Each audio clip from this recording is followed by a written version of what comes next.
రామాయణం ఆధారంగా ఎస్ఎస్ఎంబి 29 పురాణాలను ఇతిహాసాల నుండి మహేష్ జక్కన్నల స్టోరీ మూవీ స్టోరీ లైన్ అదిరిపోయిందంటూ కామెంట్స్. మరి ఆ విషయాలేంటో తెలుసుకుందాం.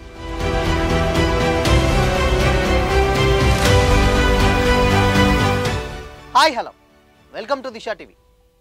ట్రిపుల్ తో టాలీవుడ్ను గ్లోబల్ రేంజ్కు చేర్చినటువంటి దర్శకధీరుడు SS Rajamouli super star Mahesh బాబుతో చేస్తున్నటువంటి మూవీనే ఎస్ఎస్ఎంబి 29. ఇది ప్రెజెంట్ ఈ వర్కింగ్ టైటిల్ తోటి తెరకెక్కుతుంది.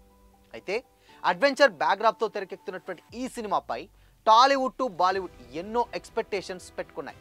దాదాపు 1000 కోట్లకు పైగా భారీ బడ్జెట్తో ఈ సినిమాను తీస్తున్నారు.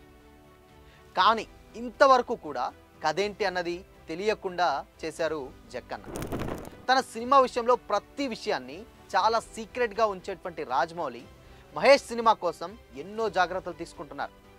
ఎస్ఎస్ఎంబి 29 వర్కింగ్ టైటిల్తో వస్తున్నటువంటి ఈ సినిమా ప్రాజెక్టుకు టైటిల్ ఏంటి అన్నది ఇంతవరకు కూడా రివీల్ చేయలేదు. సోషల్ మీడియాలో మాత్రం రకరకాల టైటిల్స్ అండ్ ఫ్యాన్స్ క్రియేట్ చేసినటువంటి ట్రైలర్లు, టీజర్లు అన్నీ కూడా చక్కర్లు కొడుతూనే ఉన్నాయి, అవి మనం చూస్తూనే ఉన్నాం. అయితే సినిమా గురించి ఏ చిన్న అప్డేట్ ఇవ్వకపోవడంతో మహేష్ ఫ్యాన్స్ నిరాశ వ్యక్తం చేస్తున్నారు. ఒడిశాలో జరిగినటువంటి షూటింగ్ సందర్భంగా లొకేషన్ సంబంధించినటువంటి కొన్ని సీన్స్, కొంత ఫుటేజ్ లీక్ అయినటువంటి ఆన్లైన్లో చక్కర్లు కొడుతుండడంతో రాజమౌళి మరింత కట్టుదిట్టంగా వ్యవహరిస్తున్నారట. సూపర్ స్టార్ కృష్ణ జయంతి పురస్కరించుకొని ఎస్ఎస్ఎంబి 29 పై ఏదో ఒక అప్డేట్ వస్తుందని ఫ్యాన్స్ అందరూ ఆశించినా నిరాశ ఎదురైంది. అయితే ఆగస్టు 9న మహేష్ బాబు పుట్టినరోజు సందర్భంగా ఖచ్చితంగా ఓ ట్రీట్ ఉంటుందని కూడా ఫిలిం నగర్ వర్గాల టాక్. కానీ ఎక్కడో చిన్న డౌట్ కూడా ఫ్యాన్స్ని వేధిస్తుంది. ఎస్ఎస్ఎంబి 29లో global beauty Priyanka Chopra and Malayalam star hero Prithviraj సుకుమారన్లు ఒక ఇంపార్టెంట్ క్యారెక్టర్స్ ప్లే చేస్తున్నారు. మిగిలినటువంటి స్టార్ క్యాస్ట్ గురించి కూడా ఎలాంటి వివరాలు కూడా తెలియదు. బట్ 2 రోజుల క్రితం అయితే ఒక న్యూస్ వైరల్ అయింది. అదేంటంటే Kollywood senior hero Madhavan SSMB 29లో ఒక ఇంపార్టెంట్ క్యారెక్టర్లో ప్లే చేస్తున్నట్లు కూడా వార్తలు వచ్చాయి. కానీ దీనిపై రాజమౌళి కానీ అండ్ మూవీకి సంబంధించినటువంటి యూనిట్ కానీ ఎలాంటి అఫీషియల్ అనౌన్స్మెంట్ కానీ ఎలాంటి రియాక్షన్ కానీ లేదు. బట్ అయితే ఎస్ఎస్ఎంబి 29 అంటే మహేష్ బాబు రాజమౌళి సినిమా స్టోరీ ఇదేనంటూ గతంలో కొన్ని కథనాలే అండ్ వైరల్ అయ్యాయి. అవి కూడా లేటెస్ట్గా సోషల్ మీడియాలో దీని గురించి ఓ లైన్ ఇప్పుడు చక్కర్లు కొడుతుంది. అదేంటంటే భారతీయుల ఇతిహాసం రామాయణంలోని కొన్ని ఇన్సిడెంట్స్ ఆధారంగా ఈ సినిమా స్క్రిప్ట్ రెడీ అయిందని కూడా పుకార్లు వైరల్ అవుతున్నాయి. మెయిన్గా రామరావణ యుద్ధంలో ఇంద్రజిత్ అస్త్రం దాటికి లక్ష్మణుడు కుప్పకూలిపోవడంతో తమ్ముడు కోసం శ్రీరామచంద్రుడు తల్లడిల్లిపోతాడు. అయితే వానర సైన్యంలోని వైద్యులు సంజీవని మూలిక గురించి చెప్పడంతో దానిని తాను సాధించి తీసుకొస్తానని ఆంజనేయుడు బయలుదేరి అక్కడ ఉన్నటువంటి ఏదో మొక్కలు కన్ఫ్యూజ్ అయ్యి ఏకంగా ఆ సంజీవని పర్వతాన్ని మొత్తాన్నే తీసుకొని వచ్చి లక్ష్మణుని బతికిస్తాడు.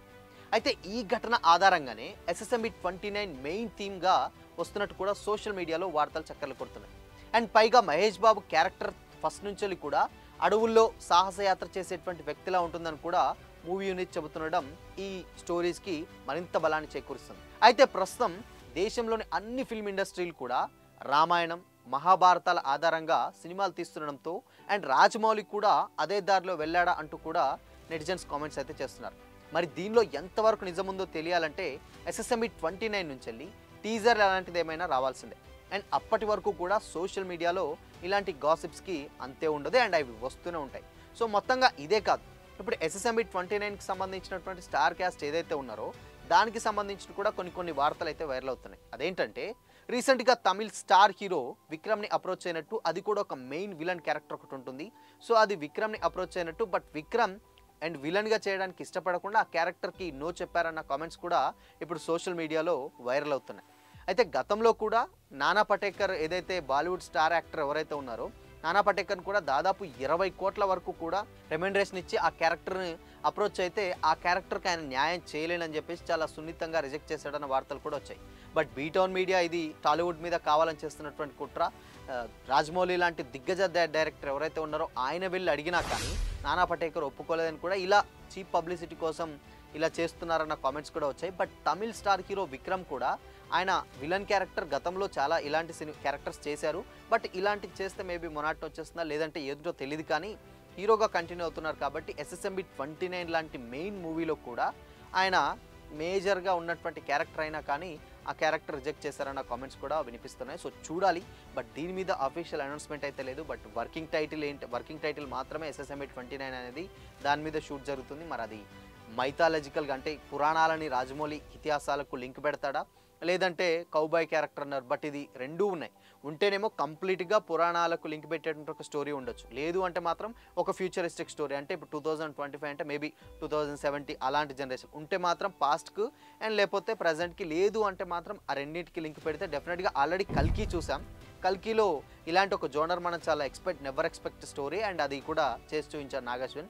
బట్ మరి ఇలాంటి సినిమా డెఫినెట్గా ఒకటి వచ్చింది కాబట్టి మరి అదే తరహాలో తీస్తారా, లేదంటే వేరే ఇంకేదైనా ఛాన్స్ తీసుకుంటారా అనేది తెలియదు. కానీ మొత్తంగా మాత్రం SSMA 29 చాలా ఇంట్రెస్టింగ్గా తెరకెక్కుతుందనే మాట మాత్రం వాస్తవం. సో చూడాలి, అటు ఫ్యూచర్ స్టోరీనా లేకపోతే ఇతిహాసాలకు చేసేటువంటి స్టోరీనా. బట్ ఈ కైండ్ ఆఫ్ జోనర్లో స్టోరీ అంటే మాత్రం డెఫినెట్గా ఇండస్ట్రీ షేక్ అవ్వడంలో గ్యారంటీ అయితే లేదు. సో మరి ఈ కాంబినేషన్ మీకు ఎలా ఉండబోతుంది అనుకుంటున్నారు? కామెంట్ చేసి చెప్పండి.